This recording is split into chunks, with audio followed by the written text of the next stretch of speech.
Otsailaren 3an operazio bat egin du Gipuzkoako ikerketa zerbitzuak, Ertzaintzako ikerketa zerbitzua, Polizia Nazionaleko Komisaldi Generaleko kideekin. Operazio honetan laguntza eduki dugu ere baita Oiungo eta Berrendiko udaltzaileena.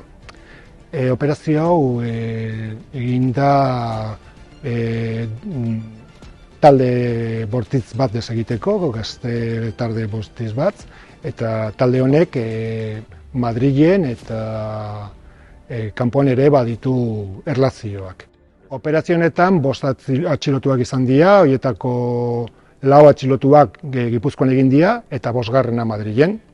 Eta atxilotu hauetatik 3 adin txikikoak ziren momentu hortan, baina momentu honetan adin nagusikoak dira 5.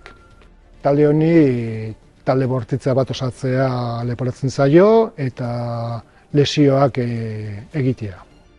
Operazio honetan 4 sarrera egin dira 4 etxeetan eta beste 5. bat Madrilen, eta sarrera honetan armak bilatu dira, arma txuriak, labanak eta abar, nahiko dirua, droga zertxobait eta taldearen ere simbologia.